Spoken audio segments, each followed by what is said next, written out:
दोस्तों, जब हम रात को सोते हैं तब हम अपने दिन में किए हुए कामों के बारे में सोचते हैं, तो कई बार हम बहुत खुश हो जाते हैं ये जानकर कि आज हमने वो काम कर दिए जिसको करना बहुत मुश्किल था, उसको भी हमने बहुत अच्छे तरीके से कर दिया। और कई बार हम अपने आप से बहुत गुस्सा हो जाते हैं यह जानकर कि वो सरल से काम हम नहीं कर पाए जो हर कोई व्यक्ति कर सकता था, वो हमसे छूट गए और हम फिर भी करते हैं तो बहुत लेट हो जाता है। तो इसका सोल्यूशन क्या है जिससे इस प्रकार की गलतियाँ आगे भविष्य में ना हो और हमारा नुकसान न हो? तो आपको इन 3 पॉइंटों को जरूर जानना चाहिए। तो पहला पॉइंट है, सबसे पहले ये चेक करना कि जो आज काम करने थे वो सभी काम पूरे कर लिए।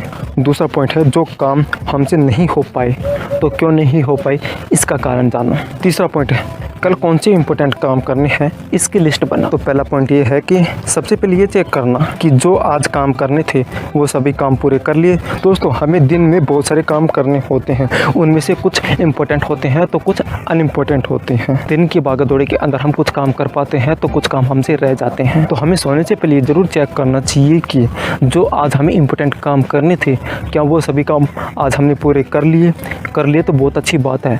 अगर गलती से एक आधा छूट गया तो हमें ये जानने की कोशिश करनी चाहिए कि क्या वो काम कल किया जा सकता है।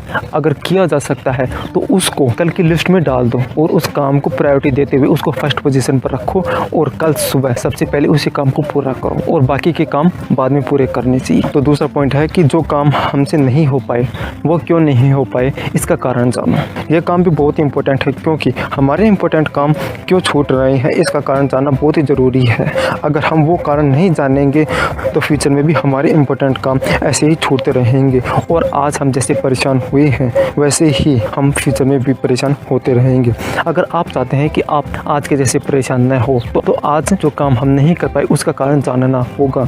कारण जानेंगे तभी हम उसका सोल्यूशन कर पाएंगे। हमसे मिस हो गया, हम भूल गए या फिर हमारे काम करने की इच्छा थी ही नहीं, ये सभी कारण जानेंगे तभी हम इसका सोल्यूशन कर पाएंगे। तो हमें इसका कारण जानना चाहिए। तो चलिए तीसरा पॉइंट जान लेते हैं। तीसरा पॉइंट है कि कल कौन से इंपॉर्टेंट काम करने हैं इसकी लिस्ट बनाओ। दोस्तों, ये काम भी बहुत ही ज़रूरी होता है क्योंकि हमें बहुत सारे काम करने होते हैं, कुछ इंपॉर्टेंट और कुछ अनइम्पोर्टेंट। पर कई बार ऐसा होता है कि हम अनइम्पोर्टेंट काम करने में लग जाते हैं जिसके चक्कर में हमारे इंपॉर्टेंट काम रह जाते हैं जिससे हमें बाद में बहुत प्रॉब्लम होती है। तो ऐसा हमारे साथ फ्यूचर में ना हो तो इसके लिए कल करने वाले कामों की एक लिस्ट बनानी चाहिए और इम्पोर्टेंट काम को प्रायोरिटी देते हुए उसके पहले पोजीशन पर रखना चाहिए। जितने इंपॉर्टेंट काम है उसको स्टार्टिंग में ही रखने चाहिए और सबसे पहले उन्हीं को पूरा करने की कोशिश करनी चाहिए। इससे हमारे इंपॉर्टेंट काम नहीं रहेंगे और हमें आगे प्रॉब्लम नहीं होगी क्योंकि हमारे सारे इंपॉर्टेंट काम पूरे हो जाएंगे। आई होप कि ये इन्फॉर्मेशन आपको पसंद आई होगी।